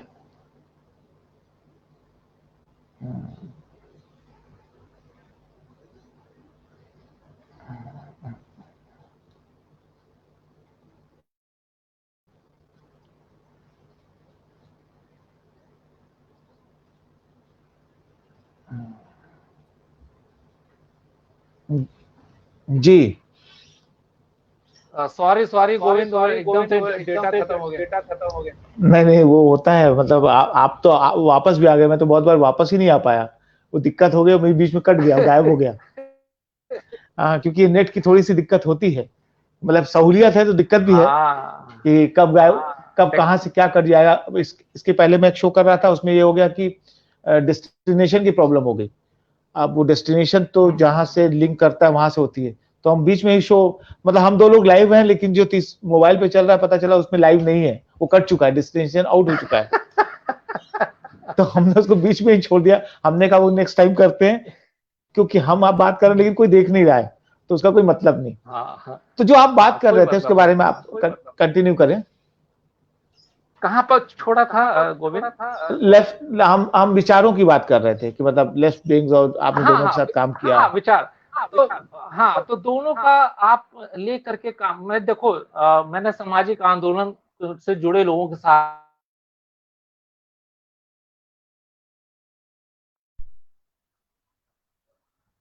हेलो, फिर कट गए थे क्या हम लोग? थोड़ा सा बीच में। हाँ गोविंद, आ रही है आवाज? हाँ बिल्कुल आ रही, बिल्कुल आ रही है।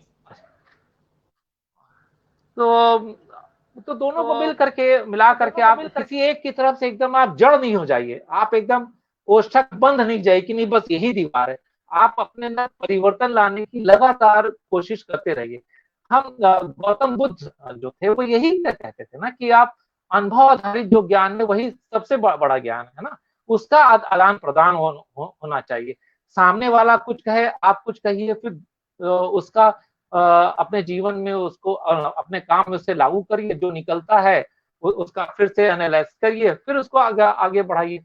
इससे करके एक पद्धति है जो चलती है, 2 वे होने चाहिए हमारे काम। जो काम का तरीका है वो 2 वे है, लगातार आमने सामने चीजें चलती रहें, यही बेहतर होगा। लगता है गोविंद भाई चले गए हैं, तो मैं अपनी बात जारी रखता हूँ। मैं नहीं गया हूँ दादा, नेट की प्रॉब्लम हो रही है। तो काम जो था इस तरह से हमारा जो था वो चलता गया, और लेफ्ट और के साथ जुड़ाव, क्या एक झुकाव के तहत जो था सामाजिक आंदोलनों के साथ जुड़ गया। अभी जब गोविंद से बात हो रही थी तो उसने जैसे अभी एक दिक्कत आ गई कि गोविंद यहाँ पर है नहीं और अभी आउट हो गए हैं, तो टेक्नोलॉजी वाली बात, तो मैं टेक्नोलॉजी से दूर भागता था, मैं सीखना नहीं चाहता था टेक्नोलॉजी। लेकिन एक समय आया कि मुझे टेक्नोलॉजी को अपनाना पड़ा, मुझे जानना पड़ा, मुझे कंप्यूटर सीखना पड़ा। घटना यह है कि मैं बीच में कुछ दिनों,